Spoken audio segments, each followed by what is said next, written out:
Assalamualaikum warahmatullahi wabarakatuh. Perkenalkan, nama saya Fani Wahyuningsi dari Prodi Pendidikan Sosiologi Sesi A dengan NPM 20070003. Baiklah, untuk pertemuan kita kali ini, saya membawakan sebuah media. Coba teman-teman perhatikan dulu.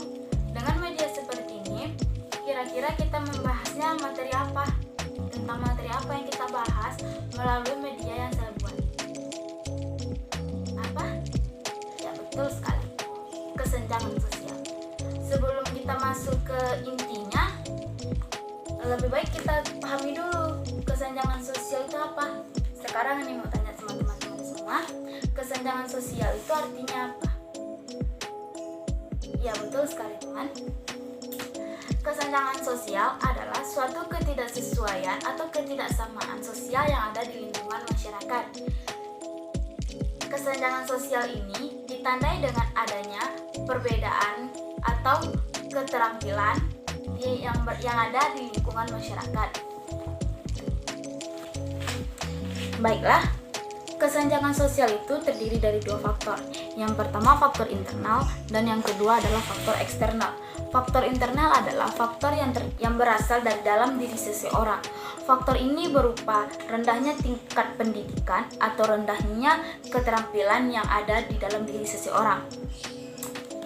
Yang kedua adalah faktor eksternal. Faktor eksternal adalah faktor yang berada di luar kemampuan seseorang. Contohnya berupa birokrasi atau kebijakan pemerintah yang tidak merata, sehingga membuat akses seseorang itu tidak merata. Ketimpangan sosial itu terjadi bukan karena seseorang itu malas bekerja atau seseorang itu tidak mempunyai keahlian sendiri, tetapi itu karena kebijakan pemerintah yang tidak merata, sehingga membuat mereka yang rendah tidak mendapatkan pekerjaan yang layak atau mendapatkan gaji yang tidak sesuai dengan seharusnya.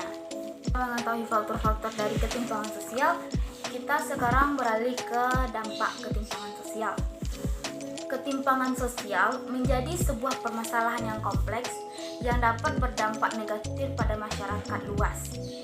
Dampak ketimpangan sosial itu di masyarakat bisa berupa kualitas pendidikan yang tidak merata, tingkat kriminalitas yang semakin tinggi, atau kemiskinan. Baiklah, setelah teman-teman semua tahu tentang apa yang dimaksud dengan ketimpangan sosial, faktor terjadinya ketimpangan sosial, dampak dari ketimpangan sosial, dengan media ini saya memberikan contoh dari ketimpangan sosial, yaitu seperti di gambar media saya ini kan rumah orang kalangan atas, jadi rumah orang kalangan bawah. Jadi dari media yang saya bikin ini saya menyimpulkan tentang contoh ketimpangan sosial yang ada di lingkungan masyarakat. Contohnya itu yaitu perbedaan kesenjangan sosial antara masyarakat golongan atas dan masyarakat golongan bawah. Mengapa terjadinya kesenjangan sosial di antara masyarakat golongan atas dengan masyarakat golongan bawah?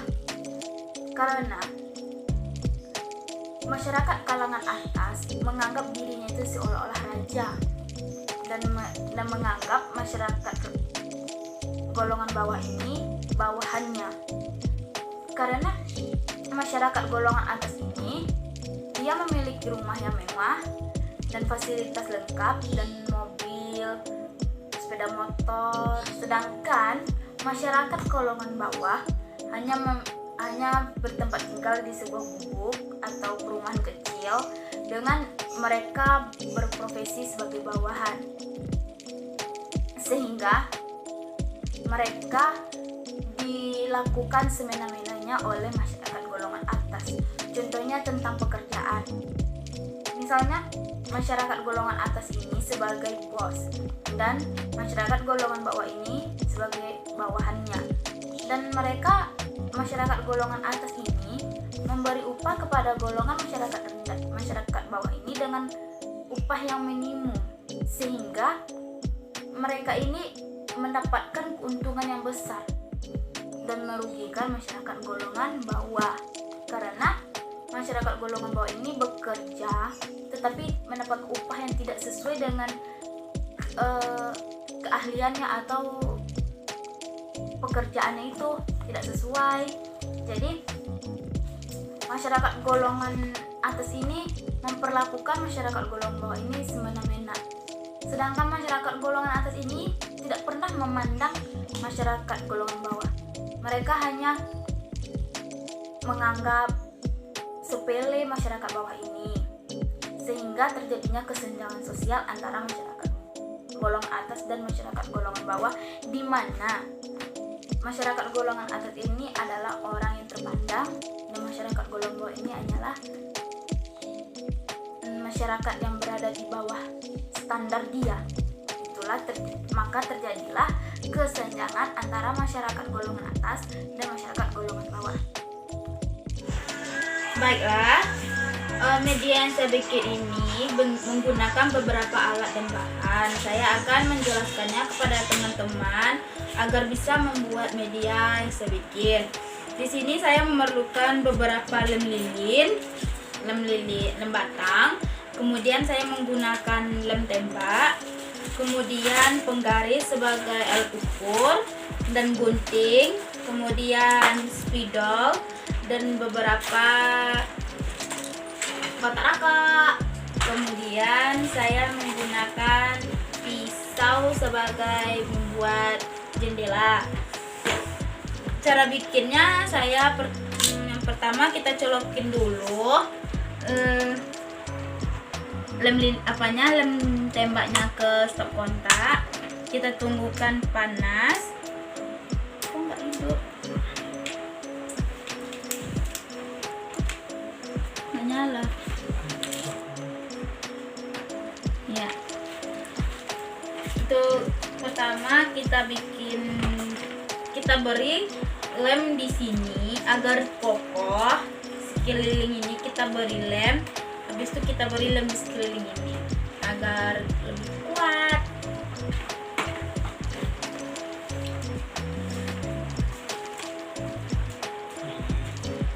Oh, belum panas. Sabar ya. Kita tunggu panas dulu. Maaf ya, kotak rokok yang sempurnanya itu udah habis bikin rumah sama saya, jadi kita gunakan lemang.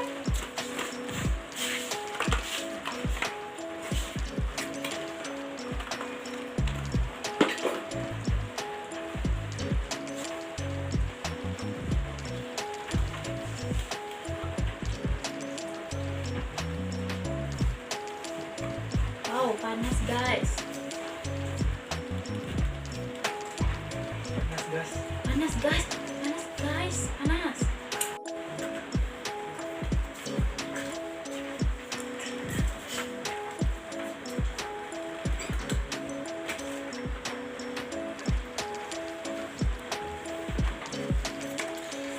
Kita menggunakan 2 kotak rokok aja. Gimana cara bikinnya nanti supaya teman bisa bikinnya. Kita harus menglem yang bagian tutup rokoknya supaya kotak rokoknya itu kuat.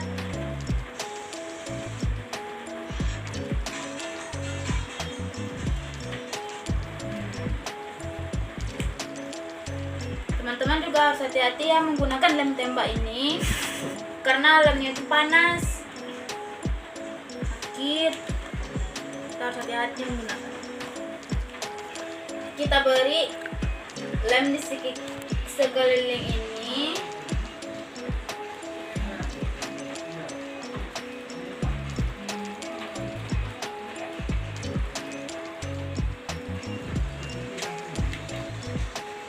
Kita harus hati-hati ya teman-teman.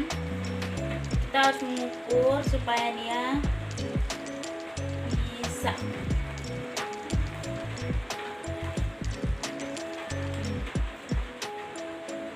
Ini awal permulaannya. Nanti kita menggunakan 2 bagian lagi di sini, jadi di samping kanan, samping kiri dan belakang agar membentuk rumah. Hanya itu yang dapat saya sampaikan. Jika penyampaian saya tidak nyambung dengan media saya bikin, saya mohon maaf. Saya meminta saran dan kritik dari teman. Semoga dari saran dan kritik teman itu menambah motivasi saya untuk membuat media lebih bagus dan nyambung dengan materi yang akan saya sampaikan. Jika saya salah kata atau saya salah ucapan, saya mohon maaf.